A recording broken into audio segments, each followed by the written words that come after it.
Greetings, everyone, and a warm welcome to a special edition of Marketing the Invisible, because today we're going to talk about the thing that comes before marketing.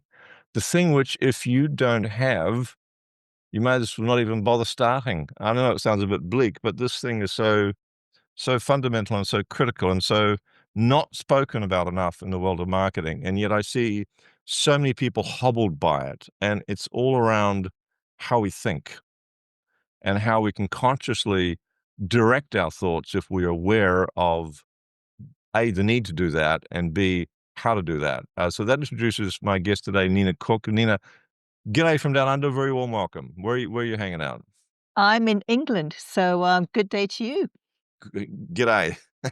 Good day. G'day. G'day. G'day. Um, so, so Nina, folks, I've known Nina for years, and her specialty is helping, I think, particularly solopreneurs, entrepreneurs, people who everything depends on them. If they don't do anything in the business, nothing happens in the business, and this is true particularly when we're growing the business.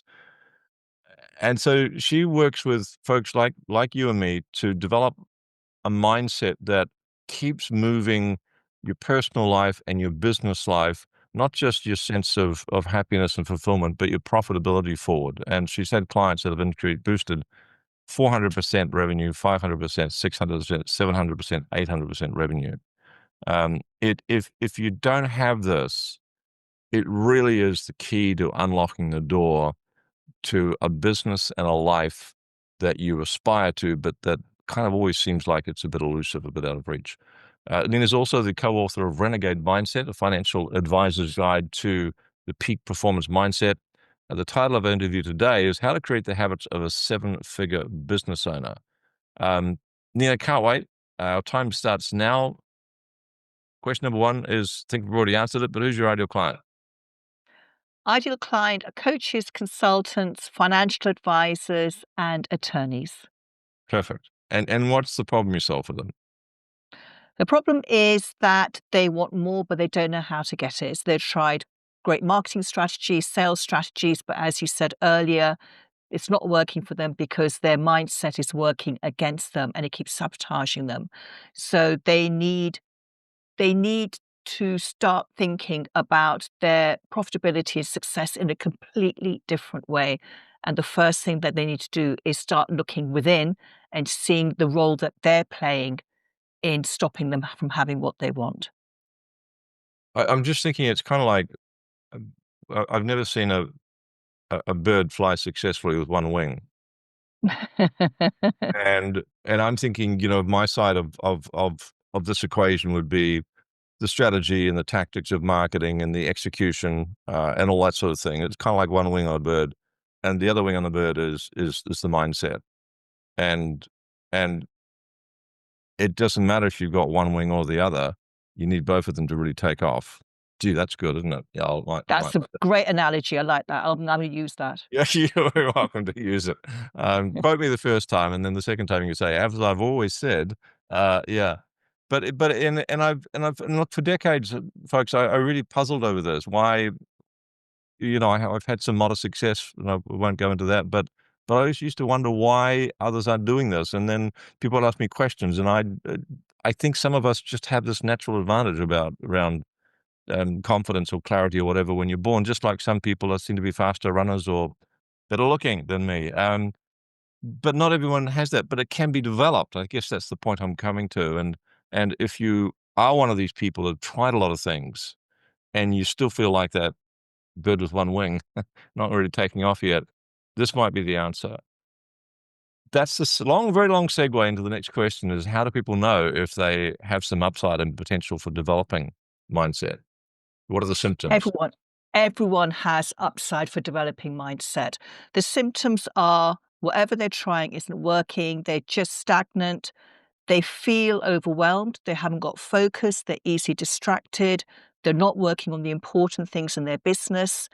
They have strong resistance to doing those activities that bring in clients, namely outreach, follow up, making offers, charging their worth, seeing their own value. So these are the types of symptoms which they experience again and again, and they can't seem to move past them. So so some of it's paralysis, some of it, so like this reluctance to do the things that they know they need to do. Um, what are the other ones? Just recap them again quickly, if you would, please. Charging their worth, Charging, yeah, they're not charging what they're actually worth. The basic marketing themselves, marketing putting themselves. putting themselves out there because they don't feel that they deserve to have more. They don't feel that people are going to be interested in what they have. They're scared of rejection and they don't want to feel like a failure. So if you don't try something, you can't fail at it. They tend to be risk averse as well. They want to play it very, very safe. Right. And that really stops them from moving forward in a big way. You have to take risks to grow your business. On that note, even seen quite a number of people build a fabulous marketing system and never push the go button. And I think it's that fear of disappointment that you've used different words, but it's that fear that if I do this thing, what if it doesn't work? All the work I put into it, and unconsciously what might be going on, who knows? But what might be going on is, well, if I don't push the go button, I'm not going to feel that disappointment. Do you? Absolutely. And the thing is, the mistake most people make is they look over their shoulder into their past.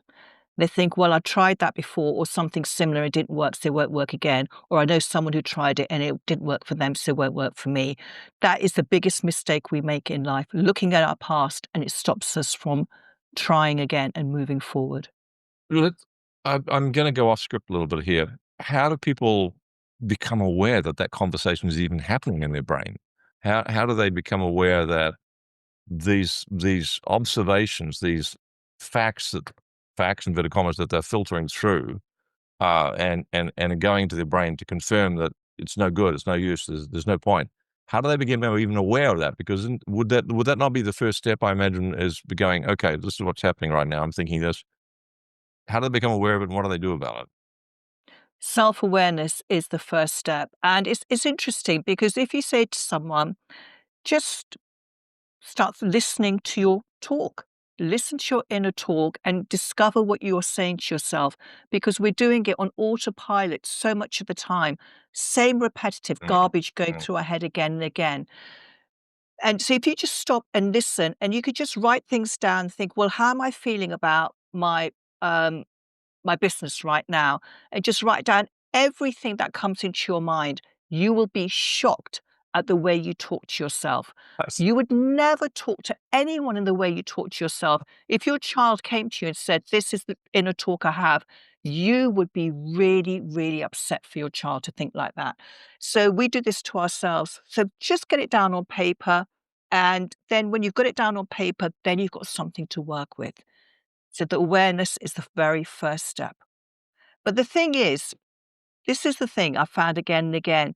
People don't want to stop to do this simple exercise because we're racing through life, overwhelmed, not sure what to focus on. But this very simple exercise seems to be very challenging for many people to do. So we just need to slow right down and take stock of our thinking. why is doing so little so difficult? Because this is a very, very simple thing and I know I would have exactly the same resistance to this exercise and that, yeah, I need to do that, but where's my coffee? Or I gotta go somewhere. I don't know. It's a rhetorical question, but I guess it works because you simply push the pause button on the hamsters running around the wheel, and in my mind going, this won't work or whatever else it is that they're typing out the little typewriters. I don't know if people know this, but you have hamsters in your brain, typewriters, and they run around the wheel and they type out all this bullshit all the time. So this is potentially massive, and the challenge, folks, is that you think it's a small thing, but it's not. It's one of the biggest things, and yet it's a simple thing to do. To simply have a pad or have a phone with you can probably even record it, talk it through, and then have it transcribed these days. Simple thing to do, but increasing your awareness increases your consciousness, gives you choice about your thoughts. Nina? I think we're in a society now. Well, I don't think, I know we're in a society where we want instant gratification. So Mm, doing an exercise like this, it can be It can take time. It could, feel like a boring thing to do. When there's so many other things you'd rather do, scroll through your phone, go through, I don't know, Facebook or jump onto Netflix or whatever it is. Yeah. So those quieter, more inner exercises can seem slow, difficult, because we're not used to doing them. And when the mind isn't used to an exercise, it doesn't want to do it. But we're very used to doing the same type of stuff again and again throughout the day, social media, blah, blah, blah. Yeah, So and you're this is asking your mind to do something different and new, and it will resist doing that. and also I suppose it's something that's, and folks, we're gonna go well over the 7 minutes today because it's worth it. There's something around the passivity of watching YouTube Shorts or TikTok or scrolling through Twitter or Facebook feeds, etc. That I think if you do too much of that, it's going to turn the brain to mush. But put that aside just for a moment. um, Stopping, that's big. You know, pen and paper or keyboard or pen, whatever, and examining, putting the spotlight of your own consciousness on what's going on in your brain. Simple, uh, big discipline, a bit like meditating. It's the almost the antithesis of doing stuff, but it's the big thing is you're getting in charge again of your own thoughts. And if you're in charge of your thoughts, you've got a shot of being in charge of your life. And if your thoughts are just like some pinball on a pinball machine that Mark Zuckerberg and Jeff Bezos and their friends are programming, then you're stuffed. And the logic is, if we carry that logic forward, say you have a goal and your goal is to, I don't know, um, break this break the six-figure revenue mark. So you want to be over 100 grand this year and you're making, say, 50,000.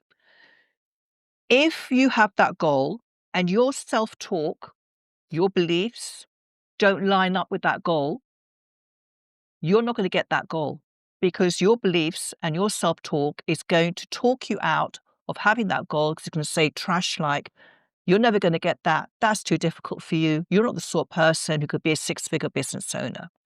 So if you want anything in life, anything more than you have right now, then you have to align your inner talk and your habits and your behavior with your goal. Otherwise, you're not going to get it. That may seem like hard, boring, dull work, because we want to just have fun and, just get a result straight away. But this is what the most successful people in life do. Yeah, yeah, We all want more in life, but most people are not prepared to do what it takes to get more in life. right. Very successful people, they will go through the hardships of developing new habits because they're so attached and motivated by the big prize, The their goal, goal. and they But see. other people, exactly, and other people, most people, and I'm not denigrating anyone because I've fallen into this camp. Most people will put up with the other hardship in life, which is settling for disappointment and mediocrity. So which Right. hardship are we going to settle for? The hardship of creating new habits through new thinking to get your goal, the prize is huge, or the hardship of looking back and thinking, I wish I'd done this. I wish I'd made more of an effort. I wish I'd really focused on my business. I wish I'd been a better business leader. That's the choice we have. Which hardship are we going to choose? Right, because either way, there's going to be some discomfort. It's either discomfort of being mediocre and not reaching your goals, and all the discomfort that comes around disappointment and frustration and deferred hope, etc. Or there's some discomfort in going outside the current comfort zone and trying stuff and knowing that it's not always going to work. So But the thing is, sorry, can I just make a little please, point about that? The hardship of creating new habits. At the beginning, they feel difficult because when you're trying something new, it feels very intellectual and clunky. But as you keep doing it, and as you keep doing it, it starts becoming a part of who you are, your new self identity. And it stops becoming a hardship because you get so used to it. So, for example, if you think, I really would like to wake up at 6 a.m. every morning so I can get a load of stuff done and sit at my desk at 9 a.m. Well, at the beginning, it's going to feel really hard. But after you've done it for a few months, you're going to relish getting up at 6 a.m. uh, because your body clock will be used to it and it won't feel like a hardship anymore. And even more than that, what happens is you don't want to get up later because you've just rewired your brain. And this comes back to the title, which is developing the habits of a seven-figure business owner. This is Exactly. and understanding that. So I do think a lot of people believe that when they get to their multiple six or their seven figures, that everything's going to change inside their brain, that they're going to be happier, more fulfilled, and more relaxed. And it actually works the other way around. You change what's going on inside your mind, your brain, and the outer world transforms to match that. It's not the other way around. I better wrap up because I'm way, way, way over time, but it's been a wonderful dip into the world of mindset. Valuable free resource. Where can people go to find out more about this subject and more about your work? We were talking about self-awareness around how we think. So I've created a resource. It's called the Millionaire Mindset Mastery Scorecard. Bit of a mouthful, but basically what it is you can find out which limiting beliefs you have around money and success. It's really easy. Just, look at each belief and you can see how much that belief resonates with you. And then once you've done it, we send you an email with your score and a deep dive into what that score means for you. So that gives you a huge level of awareness of how you're stopping yourself from having more money and being more successful. Sounds fabulous. So I'll put that. Well, Cecilia, our wonderful social media manager, will put the link under the video. For those listening to this on a audio, where do they go to get that? The link is, should I give you the link right now? Yeah, can they get there from your website? Yes, they can get it If on they my go to website. Nina Cooke with an e.co.uk, where do they go from there? Yeah, yeah. Nina.cook.co.uk, and you'll see it on my homepage. Nice and big. The Millionaire Mindset Mastery Scorecard. Perfect. All right. So go get it, folks. Last question, 29 seconds left. I better start the timer again. What's the one question I should have asked you but didn't? Why are people so resistant to changing their mindset? Yeah, that's probably the $64 million question. And why are they? Because they think it's going to be very difficult and challenging, but in fact, it is. It changes everything. It changes everything. And I want to encourage everyone to set themselves a challenge of deciding they're going to think something positive just try it for a week, 7 days, and there will be astounded at the difference it makes within how they feel about themselves, and their confidence will just soar. 7-day challenge. Think positively for 7 days. It will 7 day transform challenge. your life. And one thing you can do, folks, to lock that in for the 7 days, and Lena will have one on her website, but it's just something I practiced for many years and found it quite beneficial, is you start every day, whatever you're doing, making your coffee, going for your morning walk, and you ask yourself the question, what do I appreciate about my achievements yesterday?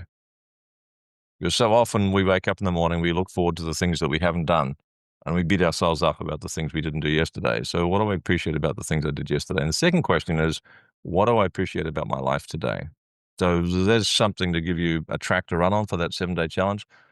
I started this journey when I was 16 years of age, this personal development journey, the mindset journey. And it's changed my life. It's absolutely transformed my life from an early age. I was very fortunate. But it doesn't matter how young or old you are, folks, get into it. Go to Nina Cooke, NINACOOKE.co.uk and get into the Millionaire Mindset Master Scorecard. Could be life-changing. Nina, thanks for your time. Thank you so much, Tom. Thanks for checking out our Marketing the Invisible podcast. If you like what we're doing here, please head over to iTunes to subscribe, rate us, and leave us a review. It's very much appreciated. And if you want to generate 5 fresh leads in just 5 hours, then check out www.5hourchallenge.com.